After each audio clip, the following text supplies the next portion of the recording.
ஓவியாகுமார் வணக்கம். நிச்சயமாக 12,674 கோடி லிட்டர் தண்ணீர் தாமிரபரணி பாயும் பாபநாசம் அணையில் தற்போது உள்ளது. திருநெல்வேலி மாநகராட்சியில் SCADA கேடா என அழைக்கப்படும் மாடர்ன் டெக்னாலஜியில் உள்ளடக்கிய நீர் அளவிடும் கருவிகளும் உள்ளன.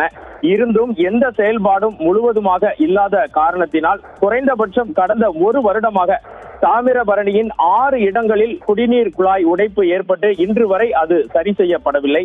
திருநெல்வேலி மாவட்டத்தில் தாமிரபரணி ஆறு வற்றாமல் ஓடிக்கொண்டிருந்தாலும் முறையற்ற திருநெல்வேலி மாநகராட்சி நிர்வாகத்தால் பொதுமக்கள் குடிநீருக்காக அல்லாடும் அவல நிலை நீடிக்கிறது என்றே குறிப்பிட வேண்டும்.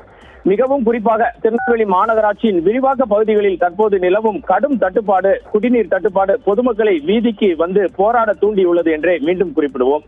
NGO காலனி, பெருமாள்புரம், அன்பு நகர், தியாகராஜ நகர் போன்ற திருநெல்வேலி மாநகரத்தின் முக்கிய விரிவாக்க பகுதிகளுக்கு திருநெல்வேலி மாவட்டத்தின் சுத்தமல்லி மற்றும் அரியநாயகிபுரம் திட்டங்கள் மூலம் குடிநீர் வழங்கப்படுகிறது.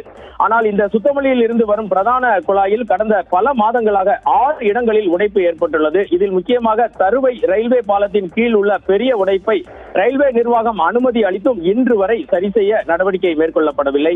நேற்று பார்த்தீர்கள் என்றால் சுத்தமல்லி பகுதியில் நாள் முழுவதும் மின்சாரம் நிறுத்தப்பட்டிருந்த போது குடிநீர் குழாய்களின் மின் மோட்டார்கள் உபயோகப்படுத்தப்படவில்லை.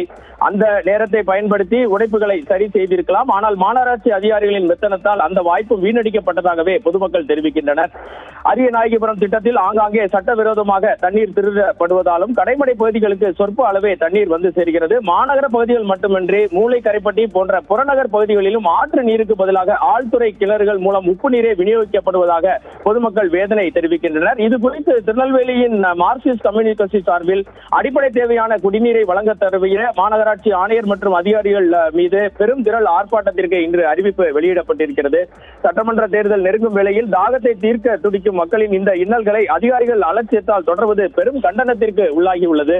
எது எப்படி இருந்தாலும் தாமிரபரணி பொங்கி பாயும் கரை பகுதியில் இருக்கும் மக்களுக்கு அன்றாட தேவையான குடிநீரை உடனடியாக வழங்கிட வேண்டும் என்ற எதிர்பார்ப்பே திருநெல்வேலி மாநகரம் மற்றும் மாவட்டம் முழுவதும் நிலவுகிறது. ஓவியாகுமார்.